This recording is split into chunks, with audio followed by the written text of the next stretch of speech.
여러분 반갑습니다. 이번에는 책에서 다루고 있지 않은 내용에 대해서 번외로 설명을 드리겠습니다. ARM64비트 기반의 리눅스 커널에서 그 커널 프로세스의 프리엠프티브 스케줄링 동작 방식에 대해서 추가로 설명을 드리겠습니다. 이 내용은 책에는 설명하고 있지 않은데요. 여러분들 많은 리눅스 시스템 개발자분들이 32비트 뿐만 아니라 64비트, ARM 64비트 기반의 리눅스 커널 시스템에서 이제 개발을 하고 계신데 관련된 그 ARM 64비트 기반의 리눅스 커널에서 커널 프로세스의 프리엠프티브 스케줄링 동작 방식에 대해서 좀 추가로 설명을 드리면 좋을 것 같아서 이렇게 강의 동영상을 찍게 됐습니다. 자, 예전에 설명드린 그 ARM 32비트 리눅스 커널에서 프리엠션이 동작했을 때의 과정과 비교해보면 약간 다른데요. 관련된 블록 다이어그램을 좀 설명을 드리겠습니다. 인터럽트가 발생하게 되면요. 32비트 기반의 그 리눅스 커널에서는 이제 IRQ 언더바 SVC란 레이블로 브랜치가 된다고 설명을 드렸어요. 강의 이전 이제 그림을 보게 되면요. 이렇게 IRQ SVC라는 레이블로 브랜치를 하게 되는데 64비트, ARM 64비트 기반의 리눅스 커널인 경우에는 EL1 언더바 IRQ라는 레이블로 브랜치를 하게 됩니다. 자, EL1이라는 요 이제 그 함수 접두사가 보이는데요. EL1은 exception level 1을 뜻하고요. 리눅스 커널은 exception level 1에서 돌기 때문에 이렇게 그 레이블의 이름이 EL1 언더바 IRQ인 것입니다. 만약에 유저 애플리케이션이 도는 그 EL1의 제로에서 인터럽트가 발생하게 되면 EL0 언더바 IRQ라는 레이블로 브랜치를 하게 되겠죠. 그 다음에 EL1 IRQ에서 이렇게 인터럽트 핸들러를 호출하게 하는 IRQ 서브 시스템의 이제 코드를 실행하게 된 다음에 다시 요 레이블로 복귀를 하게 됩니다. 복귀하는 원리는요, 여러분 그 A라는 함수에서 B를 호출하게 되면 호출한 다음에 A에서 B를 호출한 다음에 코드가 실행이 되잖아요. 그 원리와 같다고 보시면 되겠습니다. 이번에도 마찬가지로 프로세스의 스레드 인포 구조체에서 프리엠프트 카운트라는 필드를 체크를 해서요. 만약에 프리엠프트 카운트 필드가 0이 아닐 경우에는 커널 exit이라는 레이블을 호출하게 돼서 이렇게 인터럽트가 발생한 시점에 커널 코드로 복귀를 하게 됩니다. 그 다음에 이어서 ARM64 프리엠프트 스케줄 IRQ, 그 다음에 프리엠프트 스케줄 IRQ, 그리고 스케줄 true라는 인재를 적용해서 요 스케줄 함수를 호출을 해서요. 그 프리엠프티브 스케줄링 동작을 실행을 하게 됩니다. 자, 근데 커널 버전 4.19 버전까지는요. 이렇게 thread info 구조체의 flag라는 필드가 요 TIF need reschedule이라는 매크로를 포함하고 있는지를 체크하는 그 루틴이 있었는데 커널 버전 5.10 버전에서는 이 루틴이 다른 방식으로 바뀌게 됐어요.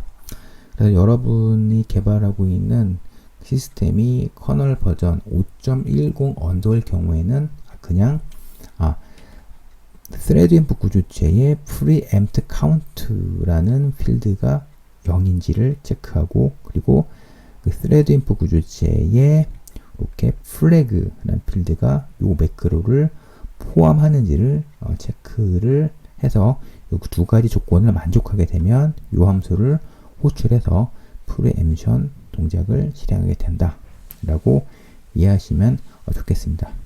추가로 thread input 구조체에 대해서 좀 설명을 좀 드리면요. 보통 그 기존에는 thread input란 구조체는 프로세스의 스택 최상단 주소에 있었어요. 그런데 최근에는 thread info라는 구조체를 프로세스의 정보를 나타내는 태스크 디스크립트의 첫 번째 필드로 위치시키는 경우가 많거든요.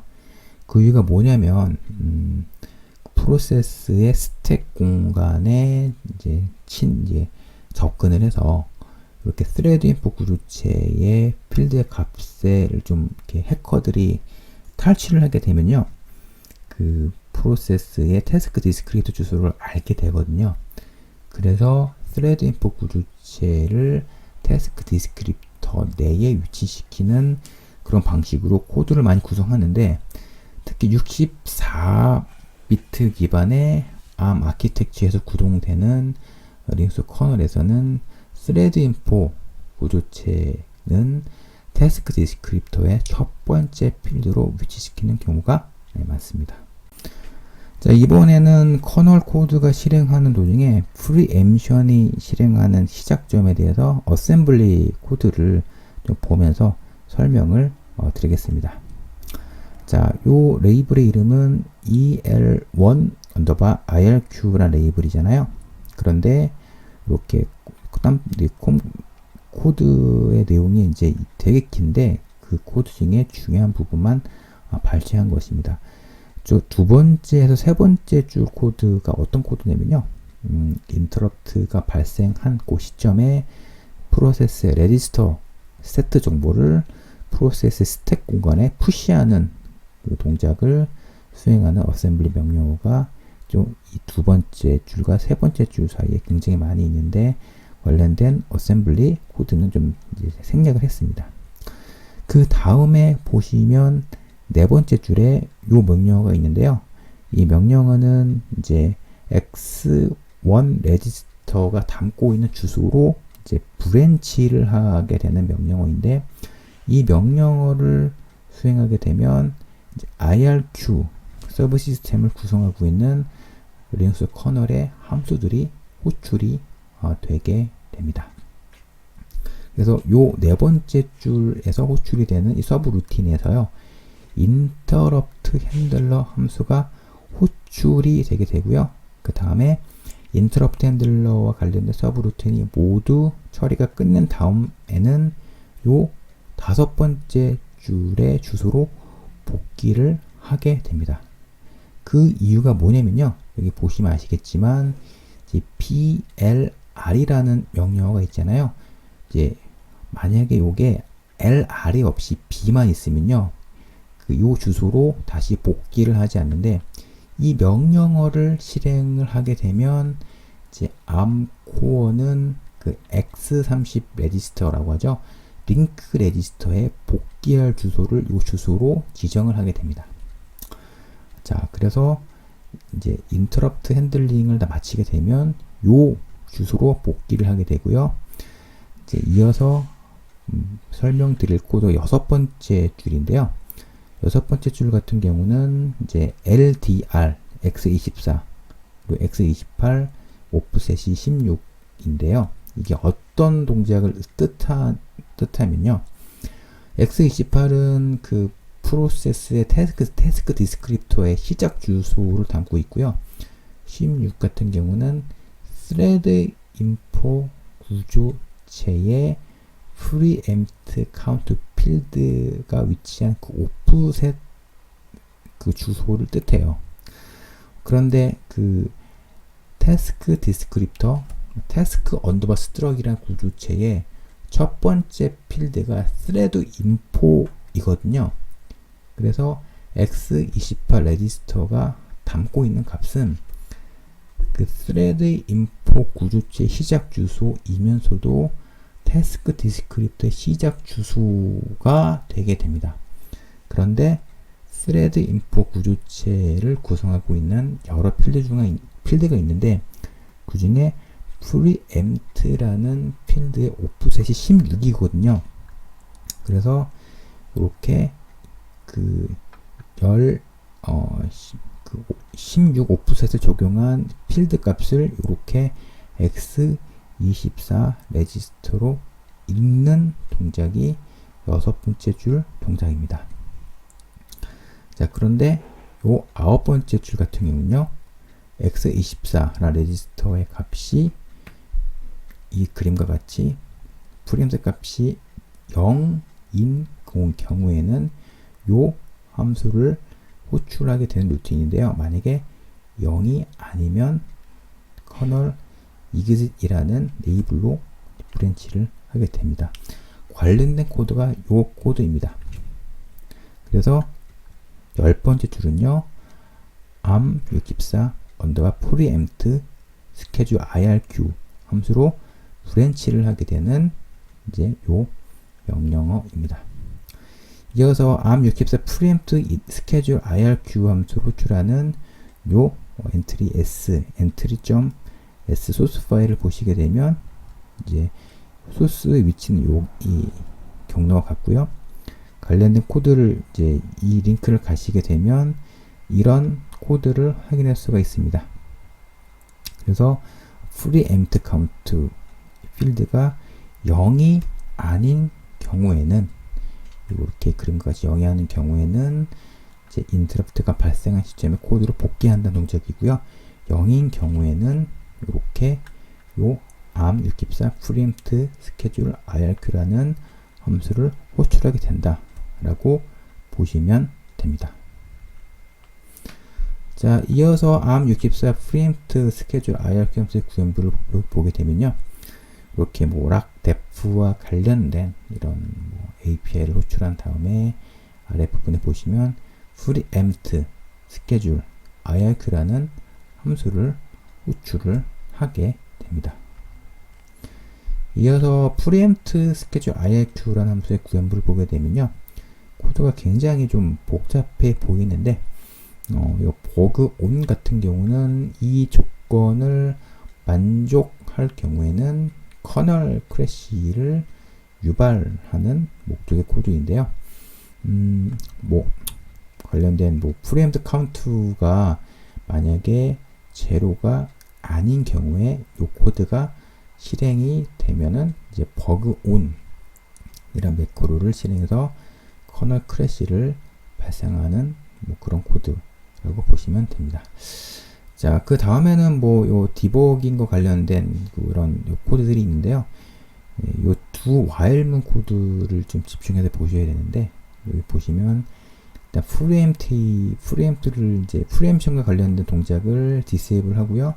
그 다음에 해당 로컬 CPU의 인터럽트를 비활성화한 다음에 그 다음에 schedule이라는 함수를 호출해서 스케줄링과 관련된 동작을 실행을 하게 됩니다. 이 코드가 왜 추가되냐면요, 이 코드를 실행을 하는 과정에서 또다시 인터럽트가 발생해서 프리엠션과 관련된 그런 동작을 체크할 수 있거든요. 그렇기 때문에 이렇게 local IRQ를 다시 하겠습니다.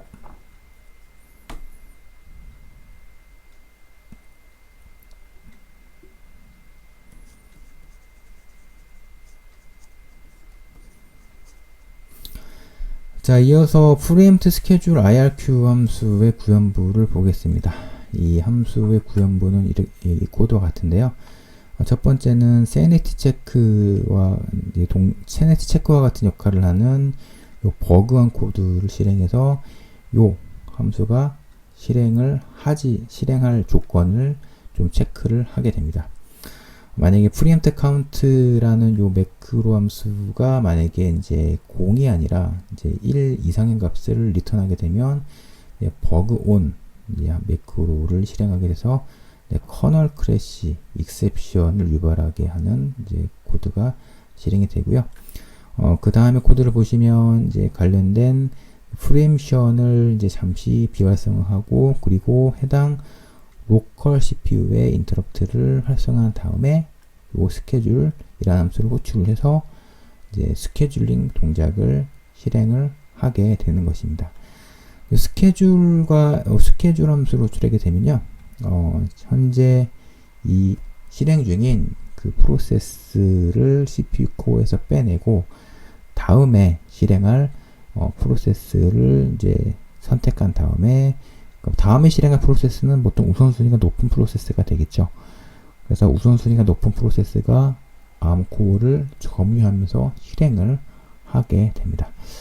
여기까지 그 ARM 64비트 기반의 리눅스 커널에서 프리엠프티브 스케줄링이 실행하는 동작에 대해서 추가로 설명을 드렸습니다. 여기까지 시청해 주셔서 감사합니다.